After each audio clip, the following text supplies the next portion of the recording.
जय श्री कृष्ण। कौन है वास्तव में ज्ञानी लोग? और इसका उत्तर परमपिता परमात्मा ने दिया कि जो जब काम करता है और उसके मन में कोई इच्छा, कोई लालसा नहीं, वही पूरी तरह से ज्ञानी है। पर कर्म की दशा कहो, स्थिति कहो, कर्म विभिन्न परिस्थितियों में अकर्म भी बन जाता है और कर्म। कारण ये व्यक्ति के मन पर निर्भर करता है। उसी का वर्णन परमपिता परमात्मा करते हैं कि त्यक्त्वा कर्म फल संगम नित्य तृप्तः निराश्रयः कर्मणि अभिप्रवृत्तो अपि ना एव किंचित करोति सा।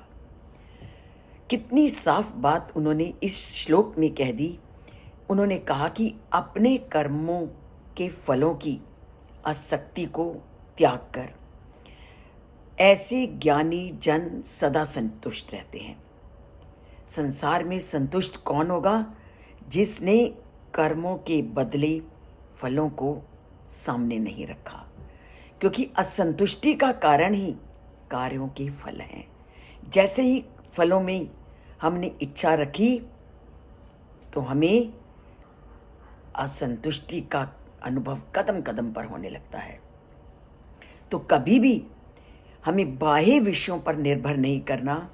कर्मों को करना है, पर उन कर्मों को लिप्त नहीं होना।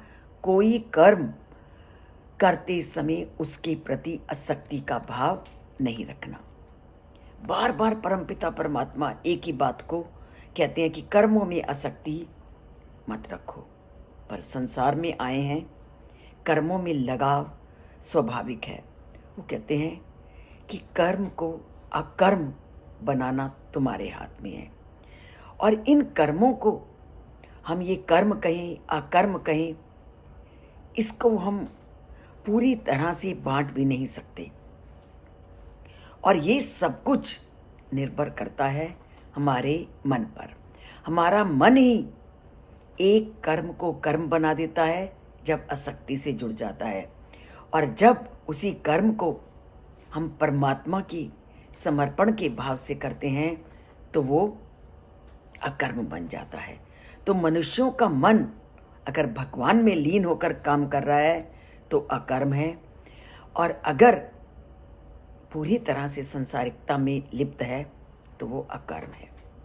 और इसको बहुत सुंदर ढंग से हम एक कथा के माध्यम से जानते हैं कि एक दिन वृंदावन में गोपियों ने व्रत रखा और व्रत के बाद उनको उस भोजन का भोग लगवाना था। तो श्री कृष्ण जी ने कहा कि आप दुर्वासा ऋषि को इसका भोग लगाओ।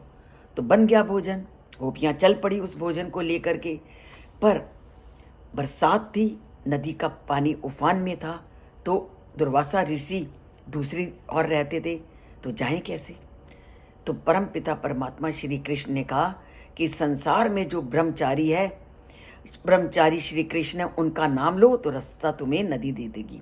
गोपियाँ बड़ा हंसने लगी कि श्री कृष्ण जो 24 घंटे गोपियों के घेरे में घिरे रहते हैं, वो ब्रह्मचारी कहाँ से? पर नदी के किनारे उन्होंने जाकर जैसे ये शब्द बोले तो नदी ने उनके लिए रास्ता बना दिया। वहाँ गए, दुर्वासा ऋषि को खाना खिलाया। पहले दुर्वासा ऋषि ने बहुत थोड़ा सा खाया तो गोपियाँ निराश हो गई, तो उन्होंने उनका सारा भोजन खा लिया। फिर गोपियों ने दुर्वासा ऋषि से वही कहा कि हम नदी को कैसे पार करें। तो दुर्वासा ऋषि ने क्या कहा? उन्होंने कहा, नदी को बोलो कि जिन्होंने जीवन भर एक धूप के अतिरिक्त कोई भोजन नहीं किया, हम उसका स्मरण करती हैं, तो देखना नदी तुम्हें कैसे रास्ता देगी। गोपियाँ फिर हंसने लगी, क्योंकि दुर्वासा ऋषि ने तो पूरा भोजन खा लिया था। पर उन्होंने वैसा किया जैसा दुर्वासा ऋषि ने उनको कहा था, और नदियों ने फूलों का रास्ता उनके लिए बना दिया। और जैसे ही गोपियाँ आईं, उन्होंने श्री कृष्ण जी से ये सारी बात कही कि ये कैसे संभव है। तो परम पिता परमात्मा ने क्या कहा होगा? तो परम पिता परमात्मा ने उन्हें उसके तथ्य को स्पष्ट करते हुए कहा कि भगवान और संत बाह्य रूप से कर्म करते हैं, किंतु आंतरिक दृष्टि से वो हमेशा कर्मों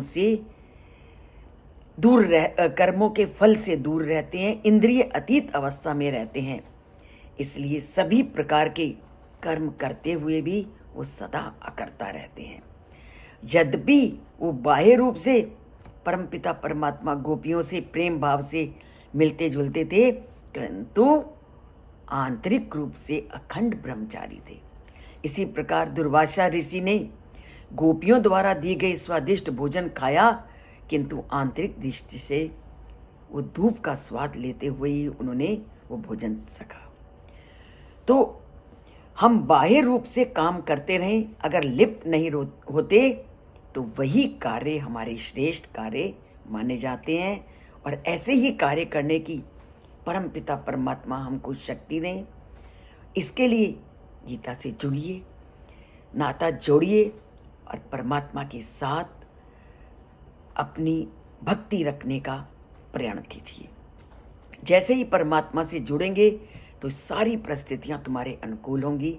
इसके लिए चैनल से जुड़िए और लाइक का बटन ज़रूर दबाइए और सब्सक्राइब करना भी मत भूलिए। सब्सक्राइब केवल एक बार करना है।